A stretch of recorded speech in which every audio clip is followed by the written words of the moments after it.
turun langsung. Dan pada umumnya kalau anak-anak itu tidak memakai Lompat tangga, gitu ya? iya, langsung lompat gitu. Tapi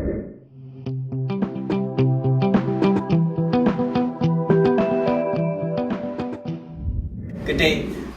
Kali ini kita mau sedikit ngobrol soal ekstrakurikuler. Nah, di Sabri, meskipun kita cuma sejam di rumah, kita juga akan adakan kegiatan-kegiatan lain selain belajar di rumah. Salah satunya adalah berenang. Di sini sudah ada Kak Joiner. Kak Joiner di sini salah satu aktivitas yang sering dilakukan itu berenang ya Kak ya? iya, Ya. berenang. Itu kita pengen gali lebih dalam lagi. Pertama, kenapa berenang?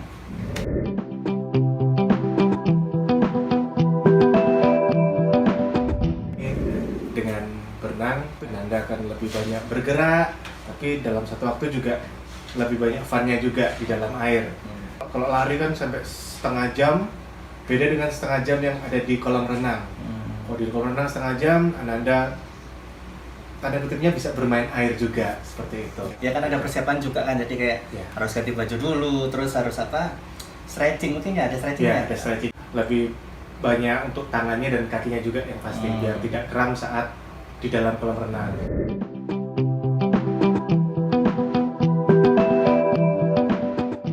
Nah, selanjutnya apa saja sih kegiatan selama berenang itu?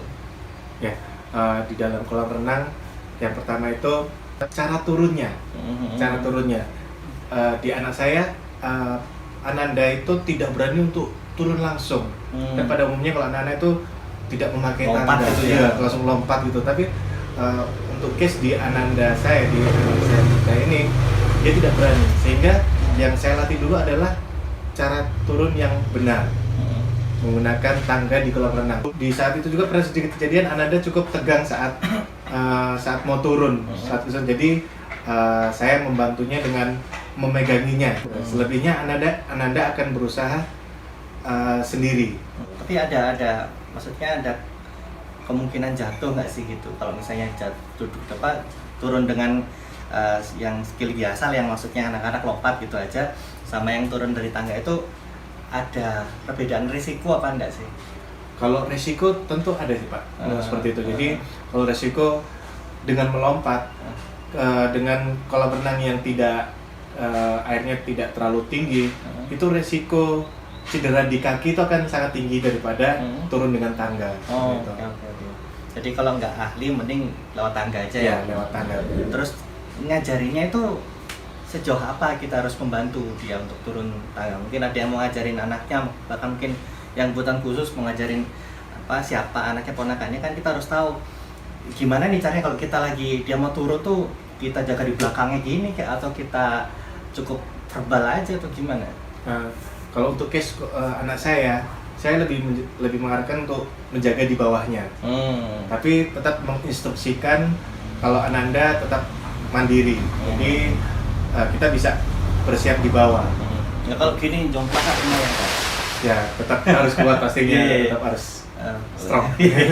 berarti ukuran fisik juga mempengaruhi ya. Katakanlah kalau misalnya badannya kecil berarti nggak bisa nih apa jaga ini tuh. Ya, kalau untuk ukuran juga sangat pengaruh. Mungkin bisa dibantu dengan kekuatan air yang menahan, tapi alangkah lebih baiknya jika memang kita bisa menghandle dari berat badan Ananda itu sendiri. Ananda ini ketika di air dia cukup tidak tahu apa yang harus dilakukan. Maksudnya bukan karena tidak ada instruksi, tapi lebih ke arah bagaimana ini saya harus bergerak. Takut air mungkin? Dibilang takut air sih tidak takut air. Cuma dia bingung. Seperti itu. Harus apa di situ ya? Karena apa ini ya, untuk info sedikit bahwa anak kebutuhan khusus itu emang beberapa itu tidak paham kalau tidak dikasih tahu. Jadi dia harus katakanlah kita ke mana ya? Kita ke dapur katakanlah masak nasi gitu. Kalau dia nggak tahu apa yang harus dilakukan, ya dia akan bingung harus apa. Jadi kalau kita memberikan instruksi pada anak kebutuhan khusus, pastikan sedetail mungkin ya Kak ya. Harus detail sedetail mungkin supaya dia bisa tenang, lebih paham habis ini. Oke. Kalau dari saya, setelah Ananda turun, Ananda akan saya biasakan dulu dengan bermain air. Bermain air itu seperti apa? Bermain air ya, dia keliling dulu, menyelam dulu. Setelah itu setelah terbiasa dengan air, kita mulai untuk programnya. Seperti itu. Selanjutnya apakah harus sore hari, apakah harus besar, apakah harus sepi? Nah, untuk ukuran kolam renang yang pasti kolam renangnya cukupan lah, bukan kolam renang untuk anak kecil tapi kolam renang untuk anak dewasa yang pasti tidak lebih dari dagu Ananda. Luasnya jangan terlalu kecil juga. Ananda tidak akan terlalu banyak bergerak di situ. Iya.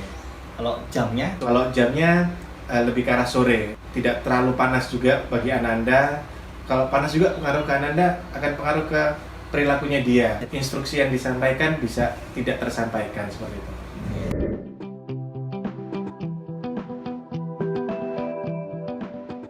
Kalau kita mengajarin berenang tuh apa sih yang harus kita siapkan dari rumah? Ya, untuk persiapan Ananda sebelum berenang itu pada umumnya adalah celana renangnya. Ini langkah lebih baiknya sesuai standarnya untuk berenang. Terus kacamata berenang. Nah itu untuk kasus Ananda anak saya itu dia kesusahan kena air. Jadi jika terkena air dia kan susah gitu. Iya. Susah mikirin. Jadi dia akan benar-benar merasa tidak nyaman dengan matanya jika terkena air. Itu akan tidak akan efektif nanti, akan pengaruh juga mungkin ya, ada kaporit kan bisa bikin perih. Iya benar. Orang normal pun ketika kena kaporit cukup sakit ya. Apalagi untuk yang Ananda yang berkebutuhan khusus akan kesulitan seperti itu Pak. Jadi kalau kacamata berenang yang pas, yang tidak bocor. Selanjutnya adalah pelampung yang bentuknya kayak apa itu, pintu itu ya, yang itu ya. Pelampung itu digunakan untuk melatih keseimbangan juga seperti itu. Udah, berarti celana, kacamata, pelampung ya, 3 hal itu yang penting. Untuk gender, tentunya kalau gender harus sama gender. Kontak fisik sangat banyak. Kontak fisik sangat banyak ketika Ananda harus melompat untuk berenang. Jika dia turun dari tangga itu kan kita harus ada kontak fisiknya. Jadi sebisa mungkin harus sesama gender. Seperti itu. Oh ya, terutama untuk yang sudah puber ya, sudah usia mungkin SMP ya, mungkin SD kelas 5, 6 itu mungkin baru hati-hati cari guru yang sama gendernya, atau mungkin kalau Anda guru ya cari murid yang sama gender juga. Kalau saat berenang mungkin bisa cari teman atau gimana gitu bisa. Karena ini kita nggak tahu ya kapan pubertas itu akan datang ke anak-anak. Soalnya kebutuhan khusus tuh biasanya itu lebih cepat dari anak reguler. Itu juga ngefek sekali. Banyak sekali info yang kita dapat hari ini, moga-moga manfaat. Silahkan tanya-tanya di komentar atau dimanapun lah, di post, di DM ya. Kita tunggu. Oke, terima kasih. Good day.